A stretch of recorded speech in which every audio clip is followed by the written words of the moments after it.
So good evening. So I'd mentioned I was going to do this video last week, and this is especially, I guess, for my newer subscribers. And with this comes the question. So this is going to be how many brands of diecast cars do I have at least one example of? And there are several where it is just one example of. And how did I get into this? So it's where it began and where it ended up. And where it began for me, like a lot of folks, was when I was a very little boy. My parents got me Hot Wheels and Matchbox cars. Actually, I should be clear, they got me Matchbox. Hot Wheels is a hot brand now, and to some degree it was then. But I always preferred Matchbox when I was a kid. Part of the magic was the box. You know, Sol of Sol's Diecast Dynasty and I have both said it in comments and on our videos. When we were young, the the cars would be in the boxes in a rack in the store, and there would be a poster there, and it would have the picture of the car and the number, and then you'd go over and you'd get the box with the number on it, and that would be the car that was inside. And of course, that's why they're called Matchbox.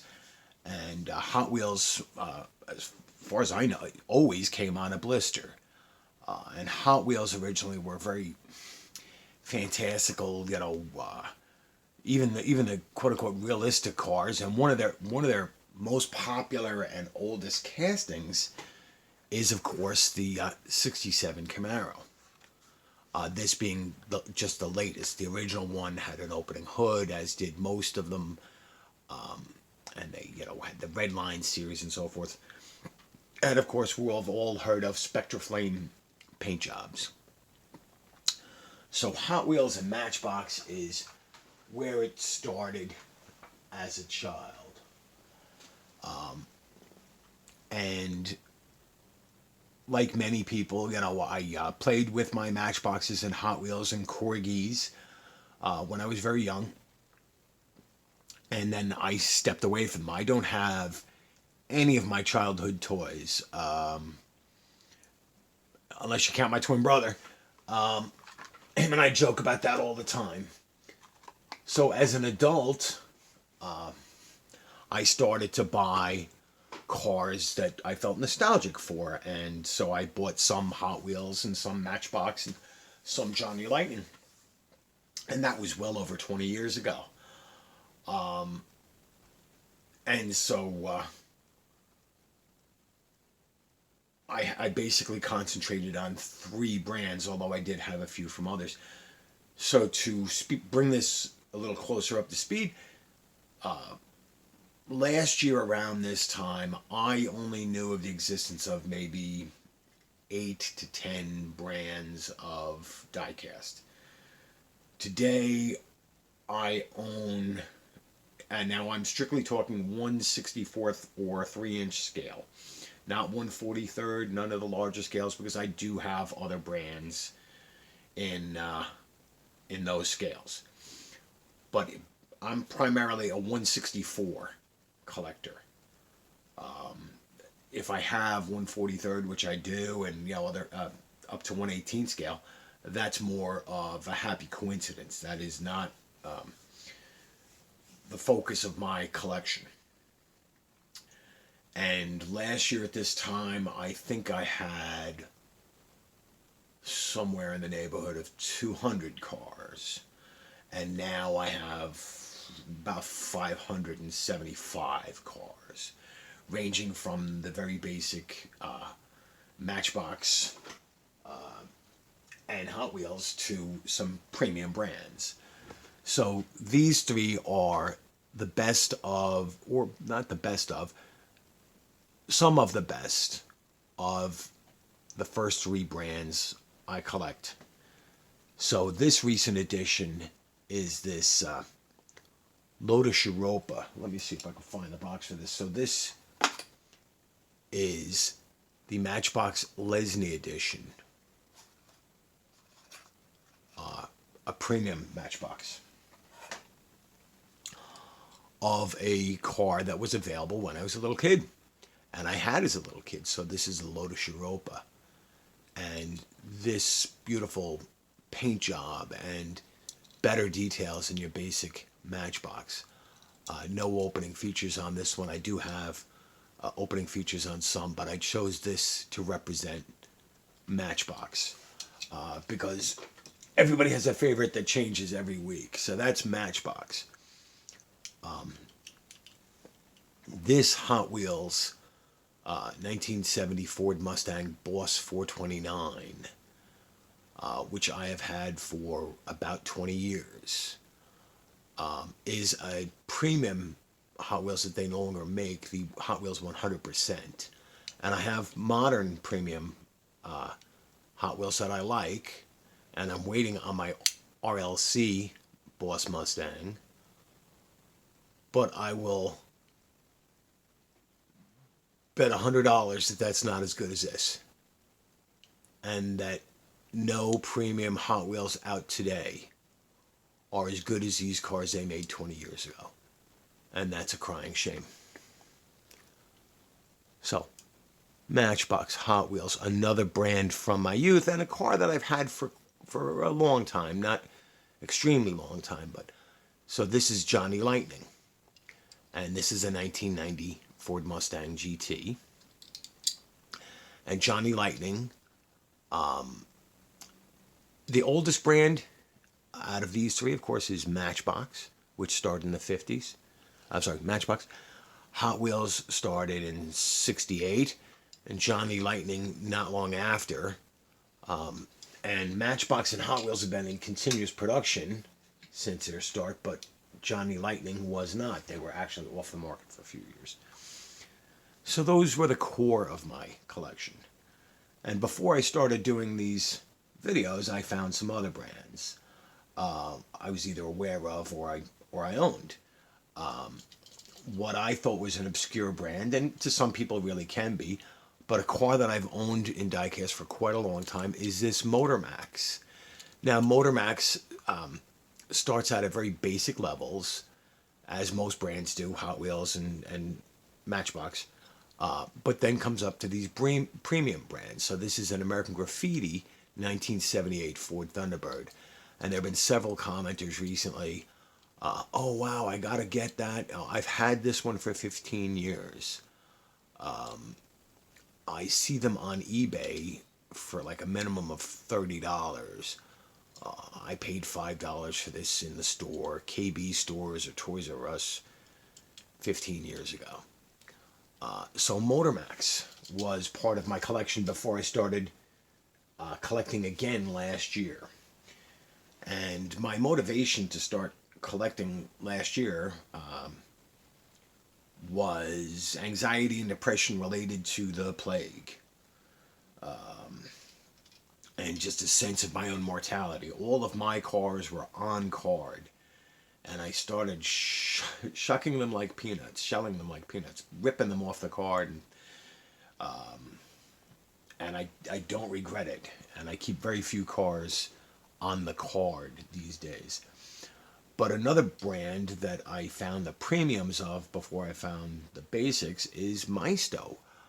So this Maisto is, I think it's Pro Rods series, and a cut above what you'd, with the Maisto fresh metals and so forth. Some nice details here, tampo work.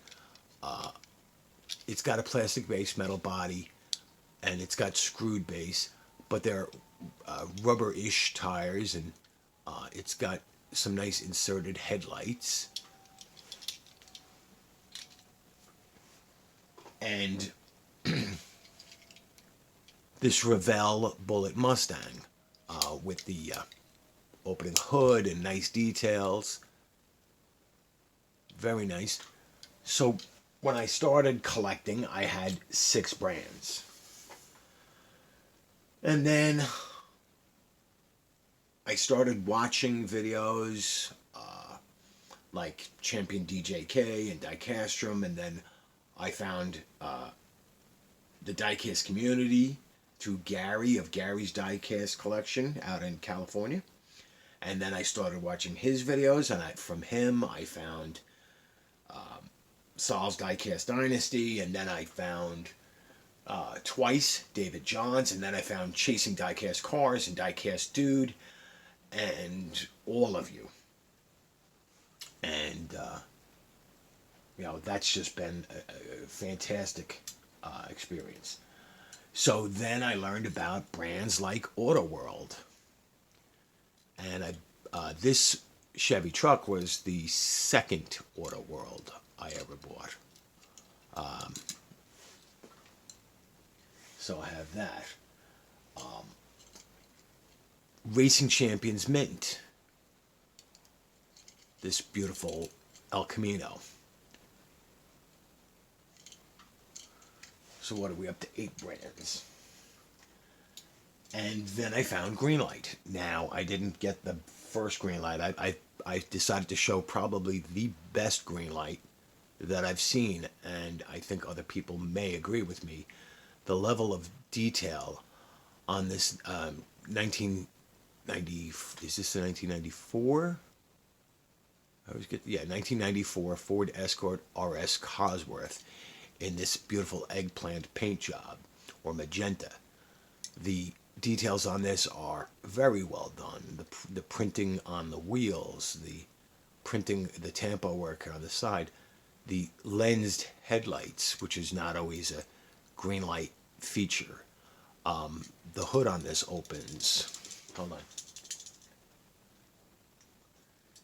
Can't find my toothpicks, and I've shown this car before, so I'm not going to beat it up so much. But this is probably one of the better detailed, probably one of the best cars that Greenlight makes. And then a brand that I knew of as a child, but never really collected, Majorette. And so this premium Majorette has the opening doors and opening trunk and some nice tampo work.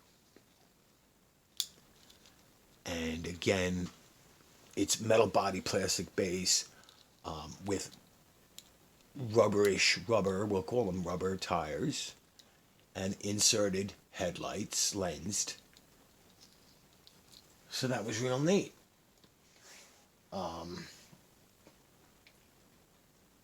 Actually, stepping back, there was one other brand I had before I really got into collecting again, and that was Auto Art. The only Auto Art I own, in 164 I should say, is this Bmw Z8. And tampoed headlights, and some inserted details in the back. Very nice, but not top of the line. But when I first bought it, I thought it was. And then, of course, I discovered, from watching all of your videos, I discovered M2. So most of these will be, other than Auto Art, I think most of these will be in all of your collections too, especially the M2.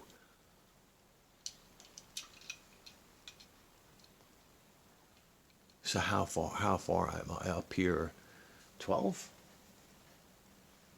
So, and then through friends in Europe, I learned about, and through friends here also, I was able to acquire brands that I had never heard of. This being a Welly truck that I showed the other day,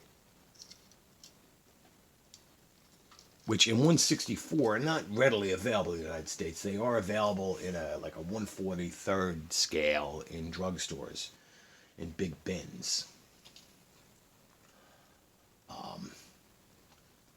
Let's see, where do we want to go with this? Oh, let me get one out of the way that I bought just to have an example of the brand. And this is the Zero Fresh Metal. This is a knockoff of a Camaro. These are cheap plastic base, barely metal body, plastic wheels, unlicensed. I bought that just to fulfill curiosity.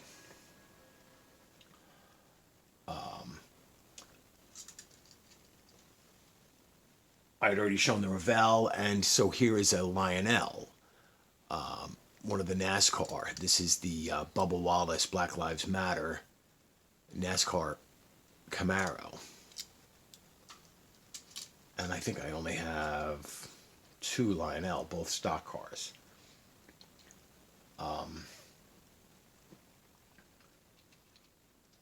Another American brand that's no longer made but highly detailed is Earl American Muscle, this 1964 Ford Fairlane Thunderbolt with opening hood and detailed engine. There we go.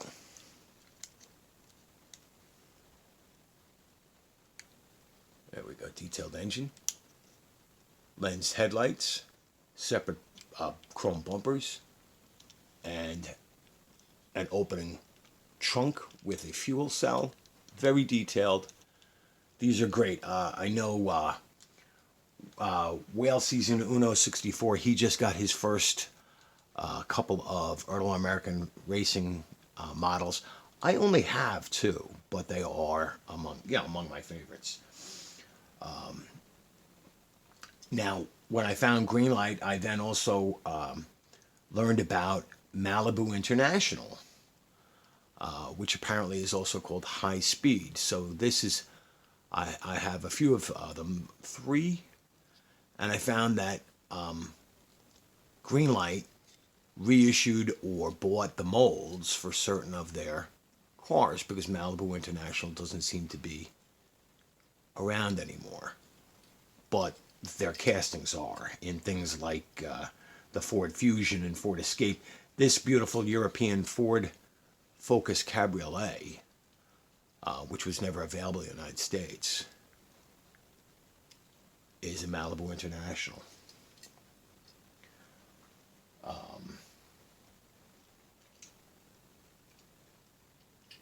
Here's one I love to beat up on.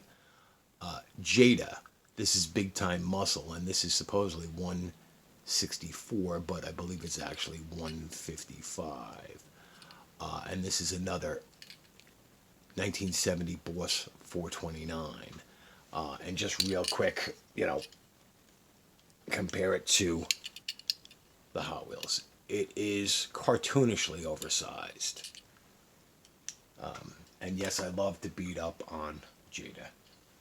I mean, because they're beautiful. I mean, look at the paint job on there. The details are done very nicely. It's a metal body, metal base, rubber tires. It's beautiful to look at, but it's huge.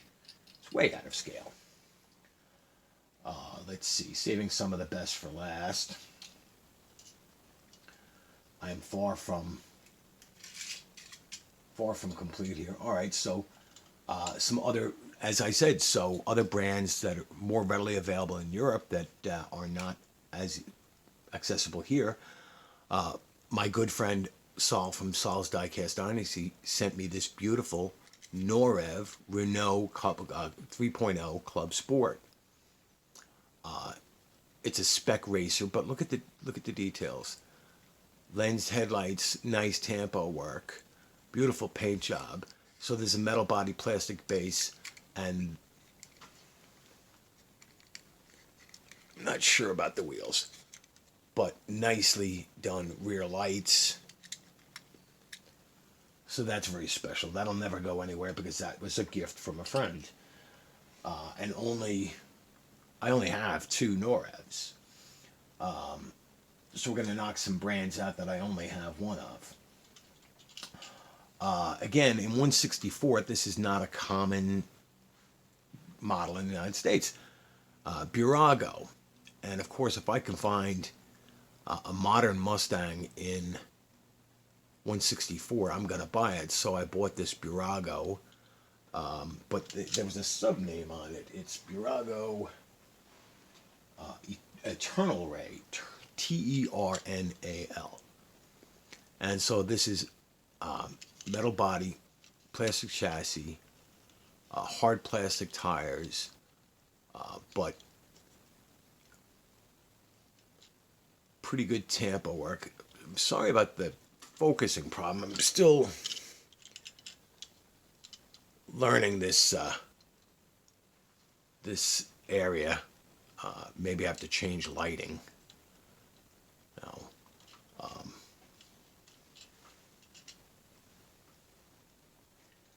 And of course, recently I got my first Siku, also a modern Mustang. And the Siku is metal body, plastic base. This one does not have any opening parts, but pretty decent casting. Nice tampos on the back. The casting lines are good. Tampoed headlights and Mustang in the grill. So that's pretty neat to have. So how many brands do we have? 3, 6, 9, 12, 15, 21. And you're wondering, when will that ever end? Never. So next I'm going to go with Tomica. Now, I did not go with Tomica Limited Vintage Neo, TLV. This is an older Tomica Limited, which is no longer made, which apparently was replaced by the Premium Series. So, thanks to Scale Enthusiasm and Matchbox Man and David Johns of Twice for giving me a bit of an education on Tomica. I now have 4 different levels of Tomica. This beautiful Detomso Pantera is my favorite. But so that's something I should say. I mean, Matchbox, Hot Wheels, many of these brands have different levels, from the very basic to the very premium and everywhere in between. So again, staying a little more mainstream, I guess, because a lot of people have these. These are not hard to come by. Is Mini GT, but this is a brand that's new to me last year, and I only have 3 Mini GTs, including the C8 Corvette, which is absolutely beautiful. And I wish the camera would focus better.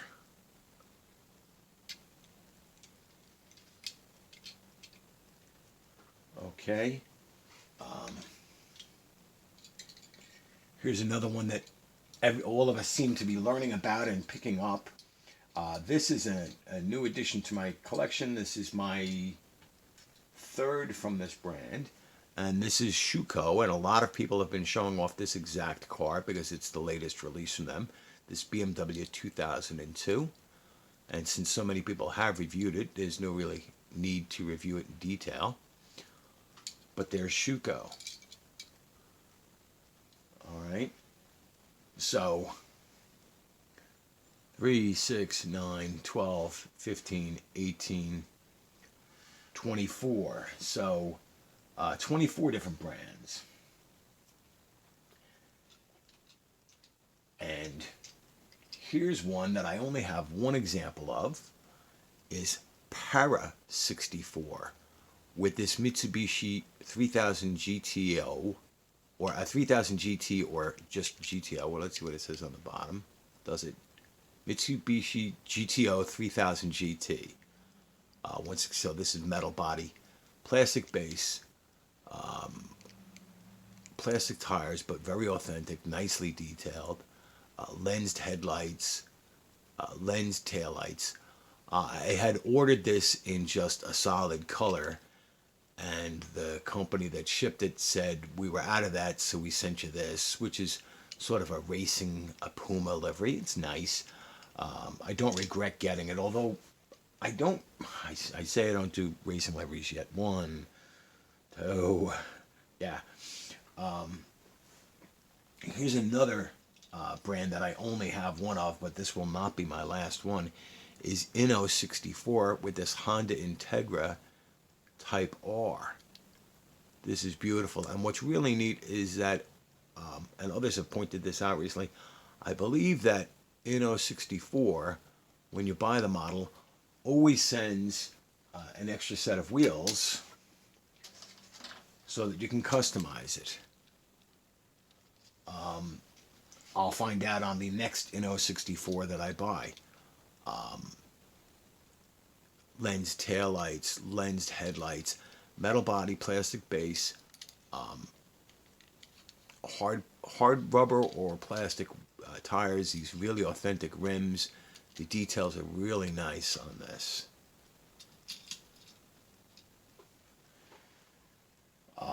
Here's another highly detailed model. This is an American company, Shelby American Collectibles. I only have 3 of these, a set that I bought. They are majority Shelby related, obviously. This is the 1965 GT350, and this has opening hood, opening doors, painted details in the rear, and lensed headlights. And just, this is one of the best detailed Mustangs like this that you will find in diecast. So down to the last 3. So this is the only one I have of this. This is Tarmac Works, and they have different series, I guess you'd call it. And this is the Tarmac Works Global 64. And this is the 2020 Ford Mustang GT350 R. Now, there are no opening hood or doors. If I can get this to...